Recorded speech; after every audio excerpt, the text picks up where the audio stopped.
Selamat datang. Kali ini kita akan melakukan perjalanan mendalam ke anatomi rangka ekstremitas bawah.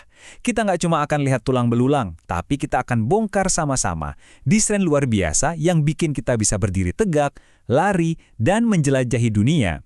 Yuk, kita mulai perjalanan ini dari panggul yang super kokoh sampai ke ujung kaki. Oke, ini dia peta perjalanan kita hari ini. Kita mulai dari fondasi tubuh, yaitu gelang panggul. Habis itu kita akan turun ke tulang paha yang perkasa, lanjut ke dua tulang di tungkai bawah, dan yang paling seru, kita akan sambungkan semua pengetahuan ini ke contoh-contoh klinis yang nyata. Dijamin anatomi jadi lebih hidup. Jadi, ekstremitas bawah kita, atau bahasa kerennya membrum inferius, itu punya dua tugas utama. Coba bayangan ini seperti sasis mobil. Pertama, dia harus kuat banget buat menopang semua beban tubuh kita. Kedua, dia juga harus dinamis supaya bisa membawa kita bergerak kemana-mana. Keseimbangan antara kekuatan dan gerakan. Coba perhatikan baik-baik diagram ini. Kaki kita itu secara arsitektur dibagi jadi dua zona utama. Yang pertama yang nempel ke badan, itu namanya cingulung pelvikum atau gelang panggul. Nah, semua yang ada di bawahnya itu yang kita sebut pars libera membri inferioris, bagian yang bisa gerak bebas. Ini termasuk femur di paha, terus ada duet tibia dan fibula di tungkai bawah yang disebut krus, dan terakhir kumpulan tulang-tulang rumit di kaki, atau pes. Slide ini nunjukin kompromi desain yang jenius banget dari evolusi. Lihat deh bedanya. Gelang bahu kita itu dirancang buat mobilitas, supaya tangan kita bisa meraih, melempar, pokoknya gerak bebas. Tapi gelang panggul, prioritasnya beda banget, stabilitas. Dia itu kayak cincin tulang yang kaku, yang tujuannya cuma satu, menopang seluruh berat badan kita dengan efisien. Jadi, dia mengorbankan sedikit mobilitas demi sebuah fondasi yang super kokoh. Yuk, kita bedah arsitektur gelang panggul ini lebih dalam. Jadi, dia itu dibangun dari dua tulang panggul besar, namanya ossa coxae. Keduanya ketemu di depan, di sambungan tulang rawan yang disebut symphysis pubica. Di bagian belakang, keduanya mengunci ke os sacrum, membentuk cincin tertutup yang solid dan kuat banget. Nah, di dalam panggul ini ada satu batas yang krusial banget, namanya linea terminalis. Coba bayangkan garis melingkar ini sebagai gerbang. Semua yang ada di atasnya itu pelvis mayor atau panggul palsu. Di bawahnya baru pelvis minor, panggul sejati. Gerbang inilah yang disebut apertura pelvis superior, jadi sangat penting dalam dunia kebidanan. Kenapa? Karena ini adalah jalan lahir yang harus dilewati bayi. Ukurannya bisa menentukan apakah persalinan normal mungkin dilakukan atau tidak. Oke, sekarang kita fokus ke satu unit os coxae. Kita akan lihat dari dua sudut pandang berbeda, seolah-olah kita lagi pegang tulangnya langsung. Di kiri, ini tampilan dari sisi dalam atau medial, tempat dia berinteraksi dengan organ-organ dalam. Di kanan, ini tampilan dari sisi luar belakang atau dorsolateral, permukaan yang jadi tempat nempelnya otot-otot penggerak yang kuat. Mari kita telusuri permukaan medial ini. Di bagian paling atas, ada tonjolan tulang yang memanjang. Inilah crista iliaca, yang bisa Anda raba sendiri di pinggang Anda. Sekarang kalau kita ikuti alurnya ke belakang dan ke bawah, kita bakal nemu area kasar yang bentuknya mirip daun telinga. Ini namanya facies auricularis, permukaan sendi yang pas banget buat bersatu dengan os sacrum. Dan lihat lubang besar di bawah itu, namanya foramen obturatum, yang waktu kita hidup, sebagian besar ditutupi oleh membran. Sekarang kita balik tulangnya ke sisi luar. Area yang luas dan agak melengkung ini adalah facies glutea. Anggap aja ini kanvas, tempat otot-otot bokong kita yang kuat nempel, yang ngasih kita kekuatan buat berdiri dan naik tangga. Lalu coba fokuskan perhatian Anda ke soket yang dalam dan berbentuk cangkir ini. Nah, inilah acetabulum, sebuah mahakarya yang akan menampung kepala tulang paha kita. Jadi apa sih yang bikin acetabulum ini begitu spesial? Waktu kita masih anak-anak, ini sebenarnya adalah tiga tulang yang terpisah. Os ilium di atas, os ischium di belakang bawah, dan os pubis di depan bawah.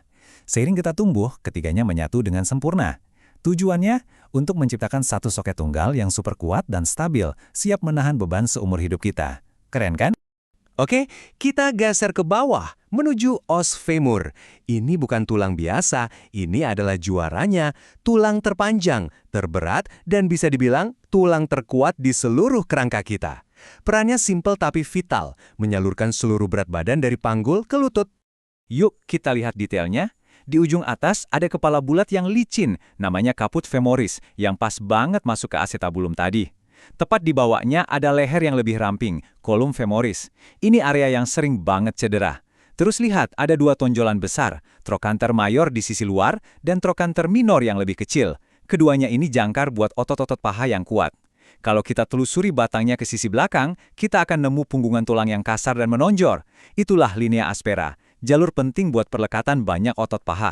Nah, di bagian atas femur ini, ada satu detail geometri yang penting banget secara biomekanik, sudut kaput kolom diafisis atau disingkat sudut CCD.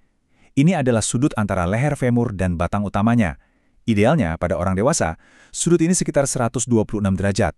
Angka ini bukan kebetulan loh, ini adalah hasil desain presisi untuk mendistribusikan beban secara merata ke seluruh sendi panggul saat kita bergerak.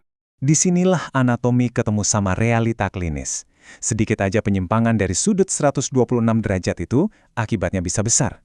Kalau sudutnya terlalu besar atau koksa valga, sendi panggul jadi nggak sejajar, lama-lama bisa aus atau kena koksartrosis. Sebaliknya, kalau sudutnya terlalu kecil atau koksa vara, leher femur jadi menanggung beban tekuk yang ekstrim, bikin dia jauh lebih gampang patah. Ini bukti nyata gimana bentuk itu menentukan fungsi, dan juga kegagalan. Perjalanan kita lanjut ke bawah lagi, ke ossa cruris atau tulang tungkai bawah. Di sini kita nggak nemuin satu, tapi dua tulang yang kerja barengan. Tibia yang besar dan kokoh di sisi dalam atau medial, dan fibula yang ramping di sisi luar atau lateral. Masing-masing punya peran yang sangat beda. Mari kita fokus ke si pekerja kerasnya dulu, tibia. Ujung atasnya itu melebar, membentuk semacam platform datar yang terdiri dari condylus medialis dan lateralis untuk bersendi dengan femur. Di bagian depan, coba deh raba tonjolan kasar tepat di bawah tempurung lutut. Nah, itu tuberositas tibia tempat nempelnya tendon patella yang kuat.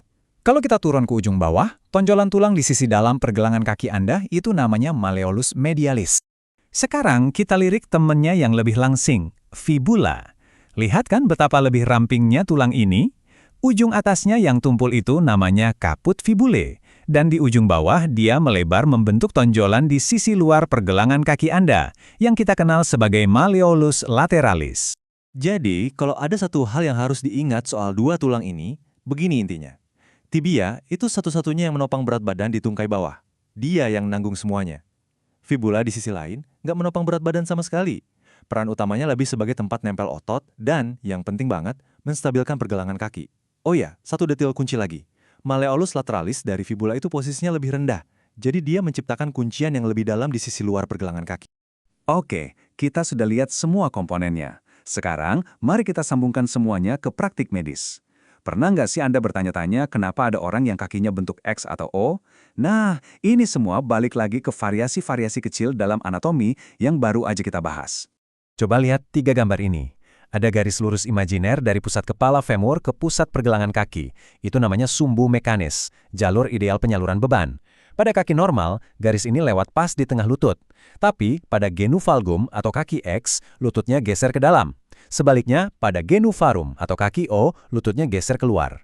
Dua-duanya bikin distribusi beban di lutut jadi nggak merata, dan ini bakal jadi masalah di kemudian hari. Kesimpulannya, ini tuh kayak efek domino. Perubahan sudut CCD di panggul bisa memicu koksartrosis.